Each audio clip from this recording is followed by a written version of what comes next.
আজকের গল্প নিষিদ্ধ ছায়া, একটি কাহিনী যা ভালোবাসা ও দায়িত্বের মাঝখানে হারিয়ে যায়।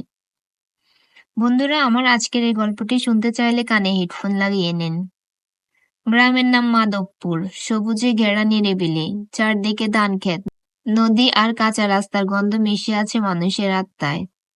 এখানে বাস করতেন আরিফ, একটি ভদ্র শিক্ষিত শান্ত ছেলে, বয়স 30-এর কোটায়। পরিবারের সবার প্রিয়, ছোটবেলা থেকেই দায়িত্ববান কাকা হিসেবে সবার আদর্শ। তার বড় ভাই বিদেশে থাকে আর বোনেরা নিজেদের সংসারে। বাড়ির ছোট মেয়ে সাবিহা, আরিফের বড় ভাইয়ের মেয়ে। শহরে বড় হয়েছে, বয়স 20-এর কোটায়। পড়ালেখা করছে একটি নামী বিশ্ববিদ্যালয়ে, ছুটি কাটাতে গ্রামের বাড়িতে এসেছে। প্রথম দেখায় কেউ বুঝতে পারতো না ওদের সম্পর্কটা কতটা জটিল হতে পারে ভবিষ্যতে। সাবিহা যখন ছোট ছিল তখন আরিফ তাকে কোলে নিয়ে ঘুরতো। সেসব দিন এখন অতীত। এখন সাবিয়া অনেক পরিণত, চোখে এক অন্যরকম তৃপ্তি। তার চোখে আরিফ আর কাকা নয়, সে একজন পুরুষ যাকে নিয়ে ভাবনা আসে, কল্পনা আসে। আরিফ বুঝতে পারতো না, কিন্তু ধীরে ধীরে সে নিজেও সাবিয়ার উপস্থিতি অস্বস্তি অনুভব করত। যেন কিছু একটা বদলে গেছে। সাবিয়ার হাসি, তার চোখের গভীরতা, তার আচরণ, সবকিছুতেই যেন এক নিঃশব্দ ডাক। এক দুপুরে সাবিহা রান্নাঘরে দাঁড়িয়েছিল, আর আরিফ পিছন থেকে ডেকে উঠল, তুই কি আজ সারাদিন এভাবেই ঘুরবি নাকি একটু বের হবি? সাবিয়া ঘুরে তাকালো, চোখে চোখ পড়লো। হঠাৎ একটা মুহূর্ত থমকে গেল। দিন গড়াতে থাকে, তারা একসাথে হাঁটে, গল্প করে, রাতের আকাশ দেখে। একদিন পুকুর পাড়ে বসে সাবিয়া হঠাৎ বলে ফেলে, আপনি জানেন, আমার চোখে আপনি কেবল কাকা নন, আপনি আমার খুব আপন। আরিফ স্তব্ধ হয়ে যায়, গলার স্বর শুকিয়ে যায়, সে থমকে যায়, যেন চারদিক কেমন নিস্তব্ধ হয়ে যায় এক মুহূর্তের জন্য। তুই কি বললি সাবিহা? সত্যি বলছি, আমি জানি এটা অনুচিত, সমাজ মানবে না, কিন্তু আমি তো হৃদয় দিয়ে ভালোবেসে ফেলেছি। আপনি কি একবারও আমার চোখে কিছু দেখেননি? আমার মনের ভিতর আপনার জন্য কি অনুপ্রেরণা তা বুঝতে পারেন না? আরিফ বুঝতে পারে সে যা ভাবছিল তা কেবল কল্পনা নয়, বাস্তব। তার মনের ভেতরে সাবিহার জন্য যেমন দোলা দেয়, সাবিহার মনেও ঠিক তেমনি তার জন্য অনুপ্রেরণা জাগায়। এই সম্পর্ক একদিন চাপা থাকলো না। বাড়ির এক কাজের লোক দুজনকে একসাথে দেখে ফেলে। সে মিথ্যে গুজব ছড়ায়। সে সবাইকে বলে তাদের মধ্যে সে অশ্লীলতা কিছু দেখেছে। সে গ্রামের সবার কাছে বলে বেড়ায়, যার কারণে গ্রামের মেম্বার, ইমাম, আত্মীয়-স্বজন সবাই মুখ ঘুরিয়ে নেয়। আরিফের বাবার মুখে তখন একটাই কথা, আমাদের পরিবারে এ ধরনের অশ্লীলতা হতে পারে না। তোর মতো কুলাঙ্গার সন্তান আমার লাগবে না। তুই আমার হৃদয়ে আঘাত করেছিস, আমার আত্মসম্মানে আঘাত করেছিস, আমার পরিবারের সকল সম্মান মাটির সাথে মিশিয়ে দিয়েছিস। তুই ঘর ছাড়।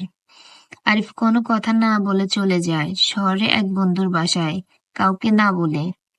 সাবিয়া চিৎকার করে কাঁদে, তার বুক ফেটে যায়, কিন্তু কেউ বোঝে না। ভালোবাসা শুধু বিবেক দিয়ে হয় না, যে পরিবার সমাজ আটকে রাখতে পারে।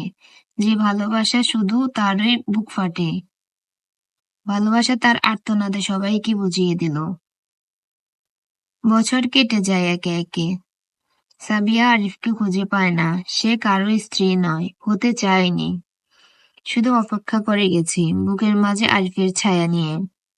সাবিয়ার পরিবারের মানুষ সাবিয়াকে অনেকভাবে বোঝায়, তার সামনে অনেক ভালো ভালো পাত্র নিয়ে আসে তাকে বিয়ে দেওয়ার জন্য, কিন্তু সে রাজি হয় না।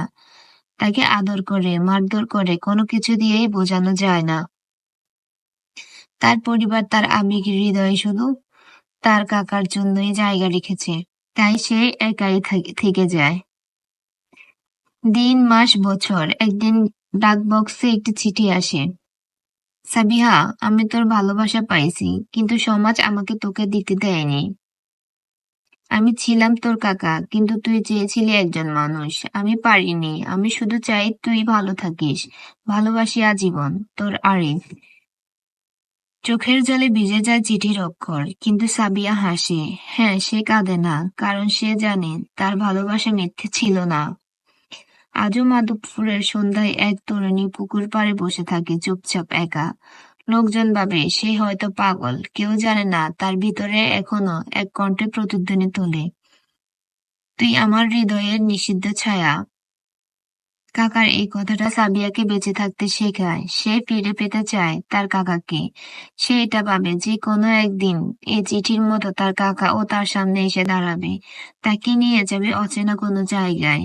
সে অচেনা টানে, সেখানে তারা দুজনে সুখের আলোতে থাকবে, যেখানে আসবে না সমাজের বাধা, পরিবারের বাধা।